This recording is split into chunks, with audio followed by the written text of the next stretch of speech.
ఇదే కేటీఆర్ గారు ఇప్పుడు బయటకు వచ్చి జబ్బలు దర్చుకొని మాట్లాడేది ఓ ఓ అని అరచడం అది గొప్ప కాదు మేడం. వాళ్ళు ఏమంటున్నారంటే మా క్లాస్ లీడర్ని మాస్ లీడర్గా మార్చింది CM Revanth Reddy. So only ఆధారాలు నేను కేసుల మీద నన్ను బయటికి గుంజుతున్నారు. ఓపెన్ ఛాలెంజ్ చేస్తున్నా, లైట్ డిటెక్టర్ పెట్టుకోండి. సో ఈడీ అడిగినే అదే ఏసీబీ అడిగినే ఈడీ అడుగుతుంది, దాంట్లో కొత్త ఏం లేదు. సో ప్రతిదీ ఒక మంత్రిగా అప్పుడున్న నా శాఖ మీద ఉన్నటువంటి నా హక్కు మేరకి, తన పట్టు మేరకే నేను ట్రాన్స్ఫర్స్ అన్ని ప్రతిదీ ట్రాన్సాక్షన్స్ అన్ని బ్యాంకుల ద్వారానే జరిగినాయి కాబట్టి ఎక్కడ ఒక నయా పైసా అవినీతి జరగలేదని ఓపెన్ ఛాలెంజ్ గా మాట్లాడుతున్నారు.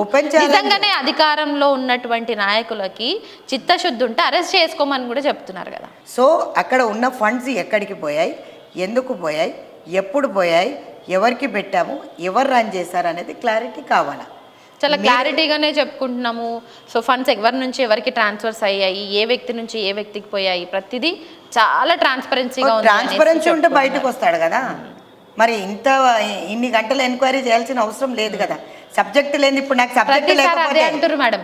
7 గంటలు అక్కడ ఏసీబీ విచారణ చేసింది, అందులో 70-80 క్వశ్చన్స్ అడిగినా సేమ్ అవే తిప్పి అడుగుతున్నారు. వాళ్ళకే ఏం లేదు, వాళ్ళకే తెలియని ఫోర్స్ ఒకటి వాళ్ళ మీద ఉంది. ఎందుకంటే అధికారులు కూడా రేవంత్ రెడ్డికి ఒక రిపోర్ట్ ఇచ్చారు. సో రీసెంట్గా ఆ రిపోర్ట్లో కూడా వాళ్ళని ఏ రకంగా అరెస్ట్ చేయలేము అన్న ఒక ఆధారాలు లేకుండా మనం ఏ రకంగా అది ప్రాపర్ మొత్తం ఎంక్వైరీ అయిపోయినాక తెలుస్తుంది. ఒకప్పుడు రేవంత్ రెడ్డి గారిని ఇంట్లో నుంచి ఎత్తుకుపోయినారు.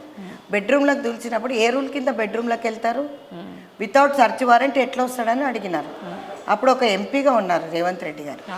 అప్పుడు వాళ్ళ రూల్ అడ్డం రాలేదా? తిప్పి 10 సార్లు తిప్పి దానికే రివెంజ్ పాలిటిక్స్ అనుకోవచ్చు. అంటే అప్పుడు నన్ను అరెస్ట్ చేసిరు కాబట్టి ఇప్పుడు మంత్రిని అంటే కేటీఆర్ ని కూడా అరెస్ట్ చేయాలి, అప్పుడు నా కక్ష కావచ్చు, నా పర్సనల్ గజ్జి కావచ్చు తీరుతుంది అన్న ఒక ఇంటెన్షన్ తోటే ఇప్పుడు జరుగుతుంది అనుకుంటున్నారు. Rule is rule for everybody. కన్విక్షనా, అక్విటలా, లేకపోతే ఎంక్వైరీలో ఏం తేలుతుంది, ఇన్వెస్టిగేషన్లో ఏం తేలుతుంది అనేది రాబోయే కాలంలో తెలుస్తుంది.